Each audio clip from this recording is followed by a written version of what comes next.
Want to run longer, get fitter, optimize your training, and become a stronger, all-round, better runner? Then you need Zone 2 in your life. In this week's video, we'll dive right into the hows, the whys, and the whatnots of running in Zone 2 and how it can have a very positive effect on your running performance.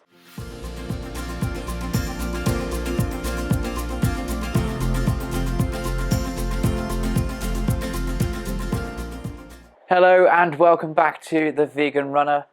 Now, when I first started running, I had absolutely no idea about training zones. I picked up a plan that said it would help me run a fast 5k, and I used it for a very long time. I got decent results, but I was pretty plagued with small injuries that would often set me back weeks.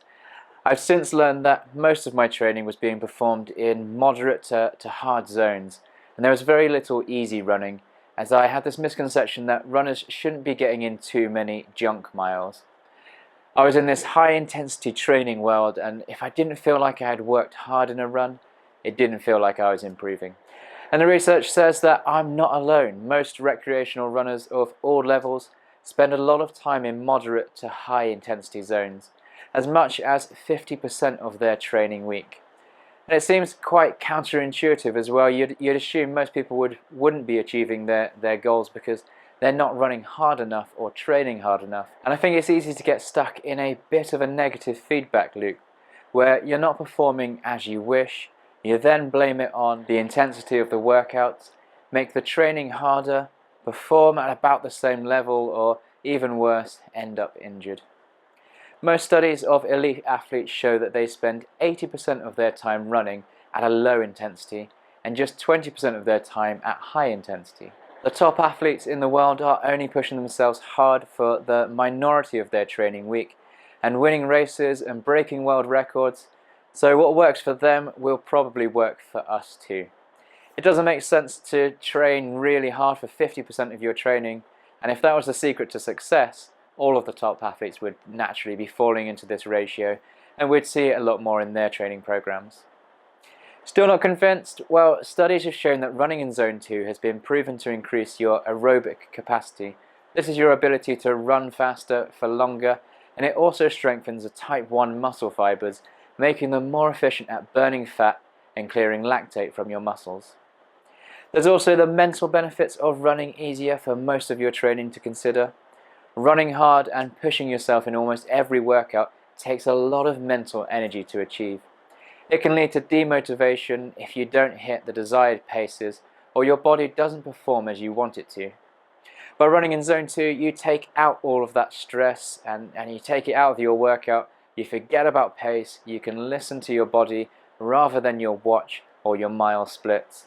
And after just a few months of running on Zone 2, I've seen plenty of benefits, and I'll get to that later in the video. But by now, hopefully you're wondering how to get started with working out your training zones and dialing in that Zone 2 intensity.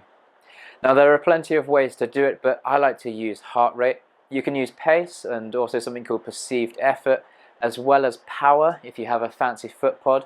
But out of all of these, I've found training by heart rate to be the most intuitive and accurate tool to use. Mostly because it's directly related to how your body is feeling and how hard your heart is pumping. Going by pace can be tricky on undulating terrain, and perceived effort can be tricky to dial into Zone 2 if you're used to running harder than you should on those easy days. If you don't have access to a heart rate monitor you can wear whilst running, one of the best ways to measure your effort is through your ability to talk. In Zone 2 you should be able to maintain a conversation as if you were running with a mate and setting the world to rights. No gasping between every few words, you should be able to speak in full sentences. And that's roughly a good guide to keeping yourself in Zone 2. I prefer a metric. I like numbers, and if you like numbers like I do, wearing a heart rate monitor is a good way to go. If you can, I would definitely invest in a chest strap. Most wrist-based heart rate monitors, like the ones built into most watches these days, I found not to be very accurate, and not just out by a little, but by a huge amount.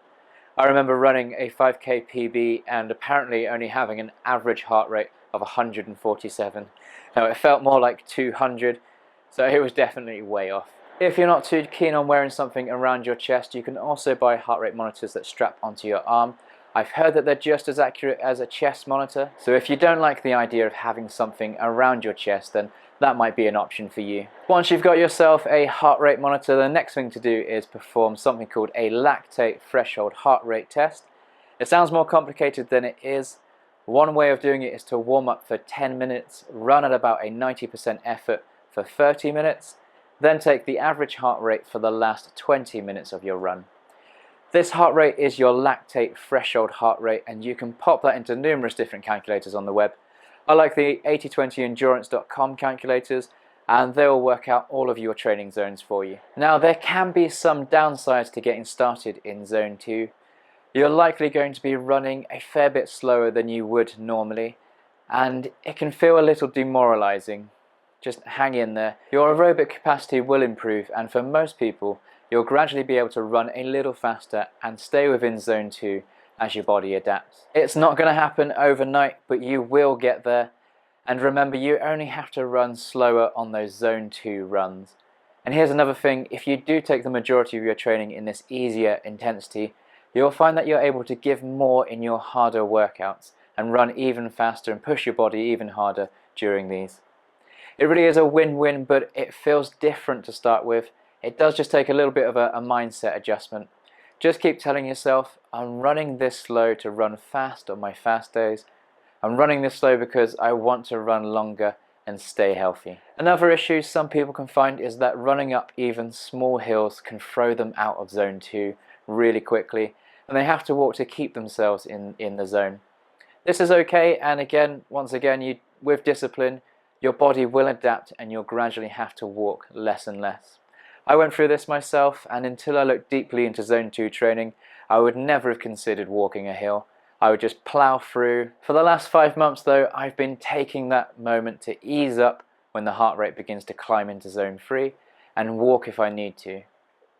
There's this one hill at the end of most of my training runs that I always had to walk from about halfway up, or my heart rate would go outside of zone 2 pretty quickly.